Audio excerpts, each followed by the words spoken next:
இன்னைக்கு நம்ம ஒரு முக்கியமான இன்ஃபர்மேஷன் பற்றி தான் பார்க்க போகிறோம். அதாவது தமிழக முதலமைச்சரின் 5 லட்ச மருத்துவ காப்பீட்டு திட்டம் இருக்கு பாருங்க. அந்த திட்டத்துக்கு இவர்களும் அப்ளை பண்ணலாம். அதேமாரி புதிய அப்ளிகேஷன் ஃபார்ம் வந்து வெளியிட்டிருக்காங்க. இப்போ இதை பற்றின மொத்த இன்ஃபர்மேஷன் தான் இந்த வீடியோ வந்து பார்க்க போகிறோம்.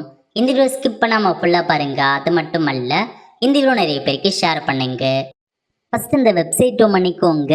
இந்த வெப்சைட்கான லிங்க்கை நான் டிஸ்கிரிப்ஷன் வந்து கொடுத்துட்றேன். cmchistn.government.in இதான் வந்து பார்த்தா அஃபிஷியல் வெப்சைட். ஓகே, அதாவது chief minister comprehensive health insurance scheme இருக்கு பாருங்க, முதலமைச்சரின் விரிவான மருத்துவ காப்பீட்டு திட்டம். இந்த திட்டத்தின் மூலமாக நீங்கள் 5 லட்சம் வரைக்கும் ஏதாச்சும் மெடிக்கல் கிளைமை நீங்கள் வந்து ஃப்ரீயாக இலவசமாக ஹாஸ்பிட்டலில் வந்து ட்ரீட்மெண்ட் வந்து பார்த்துக்கலாம். இப்போ இதுக்கான அப்டேட்டை கொடுத்துருக்காங்க பாருங்க. அதாவது தமிழ்நாடு மகளிர் மேம்பாட்டு நிறுவனம் என்ன சொல்லியிருக்காங்கன்னா, இந்த முதலமைச்சரின் விரிவான மருத்துவ காப்பீட்டு கழகத்தை வந்து பார்த்து இணைச்சிருக்காங்க. CMCHS திட்டத்தில் மகளிர் சுய உதவி குழு இணைந்து ரூபாய் 5 லட்சம் வரை காப்பீட்டு தொகை பெறலாம் அப்படின்றத சொல்லியிருக்காங்க. அந்த திட்டத்தில் மகளிர் சுய உதவி குழு இணைந்து 5 லட்சம் வரை காப்பீட்டு தொகையை வந்து பெறலாம். உறுப்பு மாற்று அறுவை சிகிச்சைக்கு 22 லட்சம் வரைக்கும் வழங்கப்படுகிறது அப்படின்றத சொல்லியிருக்காங்க. ஸோ நீங்கள் பதிவு செய்வதற்கு உங்களுடைய ஆதார் அட்டை, குடும்ப அட்டை, வருமான சான்று உள்ளிட்ட ஆவணங்களுடன் வெப்சைட் மூலமாக அல்லது டைரெக்டாக வந்து பார்த்தா மாவட்ட ஆட்சியருடன் கலெக்டர் ஆஃபீஸில் நீங்கள் பதிவு பண்ணுங்க அப்படின்றத சொல்லியிருக்காங்க. ஏதாவது டவுட் இருக்குன்னா உங்களுக்கு டோல் ஃப்ரீ நம்பர் கொடுத்துருக்காங்க, மெயில் ஐடி கொடுத்துருக்காங்க, நீங்கள் பார்த்து தெரிஞ்சுக்கலாம். ஸோ இதான் உங்களுக்கான அஃபிஷியல் வெப்சைட்.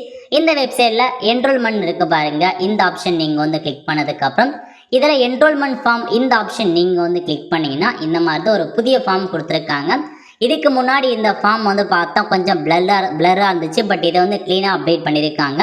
அது மட்டும் இல்லாமல் பழைய ஃபார்முக்கும் புதிய ஃபார்முக்கும் என்ன வித்தியாசம் அப்படின்னா, இதில் எக்ஸ்ட்ராவாக உங்களுக்கான வகுப்பு, நீங்கள் என்ன கேட்டகரி, ஓசியா எஸ்சியா எஸ்டியா அப்படின்றத வந்து எக்ஸ்ட்ராவாக உங்களுக்கு வந்து கேட்டிருக்காங்க. அதை மட்டும் நீங்கள் வந்து டிக் பண்ணால் போதுமானது. அதை மட்டும் தான் எக்ஸ்ட்ரா, மற்றபடி எல்லாமே அதுதான் வந்து இருக்க போகுது. ஓகே, அப்ளை பண்ணுறவங்க இந்த ஃபார்மை நீங்கள் வந்து பிரிண்ட் அவுட் எடுத்துக்கோங்க. பிரிண்ட் அவுட் எடுத்துகிட்டு கேட்டிருக்க இன்ஃபர்மேஷன், குடும்பத் தலைவர் பெயர் என்ன, தகப்பனார் கணவர் பெயர் என்ன, ஆனா பெண்ணா, பிறந்த தேதி என்ன, என்ன தொழில் செய்கிறீங்க, உங்கள் வகுப்பு என்ன, குடும்ப அட்டை ரேஷன் கார்டு நம்பர் என்ன, ரேஷன் ஷாப் நம்பர் என்ன, ஆதார் நம்பர், உங்கள் அட்ரஸ் கேட்டிருக்காங்க. குடும்பத்தில் எத்தனை பேர் இருக்காங்களோ எல்லா பேருமே நீங்கள் வந்து குறிப்பிட்டு அவங்க பெயர் என்ன, ஆனா பெண்ணா, அவங்க ஏஜ் என்ன, எந்த உறவு முறை அப்படின்றத நீங்கள் ஃபில் பண்ணுற மாதிரி இருக்கும். ஃபில் பண்ணிட்டு அப்படியே கீழே வந்தீங்க அப்படின்னா இதில் அவங்க சைன் பண்ணுற மாதிரி இருக்கும். உறுப்பினர் கையொப்பம், குடும்பத் தலைவர் மட்டும் சைன் பண்ணால் போதுமானது. அதுக்கப்புறம் இதில் விஓ கிட்ட போயிட்டு நீங்கள் சைன் வாங்குற மாரி இருக்கும். இந்த இவ்வளோக்குள்ள தான் உங்களை ஆண்டு வருமானம் இருக்குது அப்படின்றத சைன் வாங்குற மாரி இருக்கும். ஸோ இதான் அப்ளிகேஷன் ஃபார்ம் புதுசாக அப்டேட் பண்ணியிருக்காங்க. ஸோ உங்களுடைய குடும்ப ஆண்டு வருமானம் 1,20,000 இருக்குது அப்படின்னா நீங்கள் அப்ளை பண்ணலாம். ஸோ இவங்க மட்டும் கிடையாதுங்க. அதாவது ஃபஸ்ட்டே சொன்ன பாருங்க, இந்த மகளிர் சுயஉதவி குழு மட்டும் இல்லாமல் எல்லாருமே நீங்கள் அப்ளை பண்ணலாம். குடும்ப ஆண்டு வருமானம் 1,20,000 இருக்க எல்லாருமே நீங்கள் அப்ளை பண்ண பாருங்கள். 5 லட்சம் மருத்துவ காப்பீடு உங்களுக்கு வந்து கிடைக்கும். எப்படி அப்ளை பண்ணலாம்னா, இந்த அப்ளிகேஷன் ஃபார்மை பிரிண்ட் எடுத்து விஓ கிட்ட சைன் வாங்கிக்கோங்க. சைன் வாங்கிட்டு உங்கள் ஆதார் கார்டு, உங்கள் குடும்பத்தில் உள்ள ஆதார் கார்டு, அதுக்கப்புறம் உங்கள் ரேஷன் கார்டு எடுத்துகிட்டு போங்க.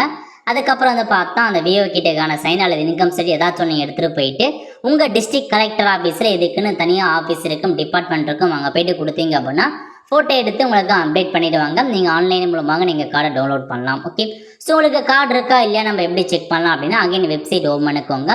இதில் கீழே கொடுத்துருக்காங்க பாருங்கள், மெம்பர் சர்ச்னு. இந்த ஆப்ஷன் நீங்கள் வந்து கிளிக் பண்ணிங்கன்னா இந்த மாதிரி தான் ஒரு பேஜ் உங்களுக்கு வந்து ஓப்பன் ஆகும். இதில் உங்களுக்கு சர்ச் பண்ணுறதுக்கு பல ஆப்ஷன்ஸ் கொடுத்துருக்காங்க. ஒன்று உங்கள் ரேஷன் கார்டு நம்பர், ஸோ புதிய ஸ்மார்ட் கார்டு நம்பராக இருக்கலாம் அல்லது பழைய ரேஷன் கார்டு நம்பரை கொடுங்க. நேம் வச்சு நீங்கள் சர்ச் பண்ணலாம், ஜெண்டரை வச்சு சர்ச் பண்ணலாம், மொபைல் நம்பர், டிஸ்ட்ரிக்ட் தாலுக் வைஸாக நீங்கள் சர்ச் பண்ணலாம், வில்லேஜ் வைஸாக செக் பண்ணலாம், பின்கோடு வைஸாக ஒவ்வொரு செப்பரேட் ஆப்ஷன் வைஸாக நீங்கள் வந்து சர்ச் பண்ணலாம். உங்கள் பின்கோடு கொடுத்து நீங்கள் சர்ச் பண்ணிங்க அப்படின்னா உங்கள் பின்கோடில் எல்லா கார்டு டீட்டெயில்ஸுமே வந்து ஓப்பன் ஆகும். அதேமாரி வில்லேஜ் வச்சு சர்ச் பண்ணால் வில்லேஜுக்கு எல்லா கார்டு டீட்டெயில்ஸுமே வந்து ஓப்பன் ஆகும். இந்த மாதிரி நிறைய ஆப்ஷன்ஸ் கொடுத்துருக்காங்க. இதில் நீங்கள் ஏதாச்சும் ஒரு ஆப்ஷன் நீங்கள் கொடுத்து சர்ச் பண்ணதுக்கப்புறம் உங்களுக்கு கார்டு இருந்துச்சு அப்படின்னா கீழே வந்து கார்டுக்கான இன்ஃபர்மேஷன்ஸ் ஓப்பன் ஆகிடும். ஜஸ்ட் இல்லை பாலிசி நம்பர்னு இருக்க பாருங்கள், அந்த ஐக்கான் மேலே கிளிக் பண்ணிங்க அப்படின்னா இந்த மாதிரி தான் அவங்க இன்ஃபர்மேஷன்ஸ் எல்லாமே உங்களுக்கு வந்து ஓப்பன் ஆகும். ஸோ பெனிஃபிஷியர் யார் யாரெல்லாம் இருக்காங்க, கார்டு ஹோல்டர் நேம் என்ன, ஸோ எப்போ பதிவு பண்ணியிருக்காங்க, எவ்வளோ அமௌண்ட், சம் மொத்தமாக வந்து 5 லட்ச ரூபா இன்சூரன்ஸ் இருக்குது, ரிமைனிங் எவ்வளோ இருக்குது, எவ்வளோ அமௌண்ட் கிளைம் பண்ணியிருக்காங்க, அது ஃபுல்லாக நீங்கள் தெரிஞ்சுக்கலாம். ஏன்னா வருஷத்துக்கு 5 லட்ச ரூபா மருத்துவ காப்பீடு திட்டம் கொடுக்குறாங்க. அப்படியே கீழே வந்தீங்க அப்படின்னா இந்த மீதி நீங்கள் எத்தனை தடவை வந்து கிளைம் பண்ணியிருக்கீங்க, எந்தமான ஹாஸ்பிட்டலுக்கு பயன்படுத்திருக்கீங்க, அதுக்கான எல்லா இன்ஃபர்மேஷன்ஸுமே நீங்கள் வந்து தெரிஞ்சுக்கலாம். கார்டு டவுன்லோட் பண்ணுறதுக்கு பக்கத்தில் கொடுத்துருக்காங்க பாருங்கள், ஜென்ரேட் இ கார்டுன்னு. இந்த ஆப்ஷன் நீங்கள் வந்து கிளிக் பண்ணால் போதும். இந்த மாதிரி தான் உங்களுக்கு கார்டு வந்து ஓப்பன் ஆகும். ஸோ இப்போதைக்கு இந்த இடத்துல கியூஆர் கோடு அந்த இப்போதைக்கு வந்து வரல. மேபி விரைவில் அப்டேட் பண்ணலாம். இப்போ டவுன்லோட் பண்ணதுல கியூஆர் கோடு வந்து பார்த்தா ஷோ ஆகலை. ஓகே, இன்னும் நீங்கள் சர்ச் பண்ணலாம் அப்படின்னா உங்களுக்கு வெப்சைட்லேயே கொடுத்துருக்காங்க. இதில் போயிட்டு மெம்பர் ஐடி அப்படின்ற ஆப்ஷன் நீங்கள் வந்து கிளிக் பண்ண இந்த மாதிரி தான் பேஜ் ஓப்பன் ஆகும். இல்லை போய்ட்டு ரேஷன் கார்டு நம்பரை கொடுத்துட்டு கேப்சா என்டர் பண்ணதுக்கப்புறம் இந்த மாதிரி டீட்டெயில்ஸ் என்ன அப்படின்றத பற்றி நீங்கள் தெரிஞ்சுக்கோங்க. ஸோ வெல்ஃபேர் போர்டு இதெல்லாம் கொடுத்துருப்பாங்க, நீங்கள் தெரிஞ்சுக்கலாம். ஓகே, அதுக்கடுத்து இப்போ புதுசாக ஒரு ஆப்ஷன்ஸை கொண்டு வந்திருக்காங்க பாருங்கள். அதாவது மெடிக்கல் ஹெல்த் கார்டு அப்படின்றத கொடுத்துருக்காங்க. இதில் கொடுத்துருக்காங்க பாருங்கள். அதாவது மினிமல் ஹெல்த் கார்டு அப்படின்ற ஆப்ஷன்ஸ் இருக்குது. இந்த ஆப்ஷன் நீங்கள் கிளிக் பண்ணீங்க அப்படின்னா இந்த மாதிரி தான் ஒரு பேஜ் உங்களுக்கு வந்து ஓப்பன் ஆகும். இதில் என்ன நீங்கள் தெரிஞ்சுக்கலாம் அப்படின்னா உங்களுடைய மின்னணு மருத்துவ பதிவேடுகள் பற்றி நீங்கள் தெரிஞ்சுக்கலாம். அதாவது இந்த இன்சூரன்ஸ் கார்டை வச்சு நீங்கள் ஏதாச்சும் ஒரு மெடிக்கல் ட்ரீட்மெண்ட் பண்ணியிருக்கீங்க அப்படின்னா அந்த மெடிக்கல் ட்ரீட்மெண்ட் பண்ண ரெக்கார்டை நீங்கள் எடுத்துக்கலாம் அப்படின்றத சொல்லியிருக்காங்க. இதில் போயிட்டு உங்கள் யூஆர்என் நம்பரை கொடுத்துட்டு மொபைல் நம்பர் ஏதாச்சும் ஒரு மொபைல் நம்பரை என்டர் பண்ணிவிட்டு கேப்சா கொடுத்துருக்காங்க, கொடுத்துட்டு ஜென்ரேட் ஓடிபி கிளிக் பண்ணதுக்கப்புறம் ஓடிபி வரும். ஓடிபி பார்த்து டிலே ஆகும், நீங்கள் வெயிட் பண்ணுங்கள். ஓடிபி வந்ததுக்கப்புறம் என்டர் ஓடிபி கொடுத்து வியூ அப்படின்ற ஆப்ஷன் நீங்கள் வந்து கிளிக் பண்ணிங்கன்னா இந்த மாதிரி தான் நீங்கள் இதுக்கு முன்னாடி எப்போ பண்ணியிருக்கீங்களோ அதுக்கான இன்ஃபர்மேஷன்ஸ் பேக்கேஜ் எந்த ஹாஸ்பிட்டல்லையுமே கொடுத்துருப்பாங்க. அதுக்கு நேராக டவுன்லோட் அப்படின்ற ஆப்ஷன் நீங்கள் வந்து கிளிக் பண்ணால் அப்டேட் பண்ணியிருந்தாங்கன்னா உங்கள் மெடிக்கல் ரிப்போர்ட் என்ன, மெடிக்கல் டாக்குமெண்ட் என்ன அப்படின்றத நீங்களே ஆன்லைன் மூலமாக டவுன்லோட் வந்து பண்ணிக்கலாம். ஒரு புதிய ஆப்ஷன்ஸை கொண்டு வந்திருக்காங்க. ஸோ நல்ல ஒரு ஆப்பர்ச்சுனிட்டி. இதாங்க உங்களுக்கான இன்ஃபர்மேஷன். அதாவது மகளிர் சுய உதவி குழு அவங்களும் அப்ளை பண்ணலாம் அப்படின்றத சொல்லியிருக்காங்க. புதிய ஃபார்மை அப்டேட் பண்ணியிருக்காங்க. இந்த மாதிரி ஒரு புதிய ஆப்ஷன்ஸும் உங்களுக்கு எக்ஸ்ட்ராவாக வந்து கொண்டு வந்திருக்காங்க. ஓகே, ஸோ இதான் உங்களுக்கான இன்ஃபர்மேஷன். ஸோ இந்த கார்டு இருக்கும் பட்சத்தில் கண்டிப்பாக தமிழகத்தில் நிறைய ஹாஸ்பிட்டலில் உங்களுக்கு ஃப்ரீயாக ட்ரீட்மெண்ட் பண்ணுவாங்க. அதை பற்றி நீங்கள் தெரிஞ்சுக்க எம்பேனல்மெண்ட் இருக்க பாருங்கள். இதில் போயிட்டு என்னமான ஹாஸ்பிட்டல்லாம் இருக்குது அப்படின்றத நீங்கள் சர்ச் பண்ணி பார்த்துக்கோங்க. நீங்கள் ஹாஸ்பிட்டலுக்கு ஆன்லைன் மூலமாக கூட நீங்கள் ஆன்லைன் எம்பேன்மெண்ட் பண்ணலாம். அதாவது ட்ரீட்மெண்ட்டுக்கு நீங்கள் ஆன்லைன்லேயே வந்து பார்த்தா அப்டேட் பண்ணலாம்.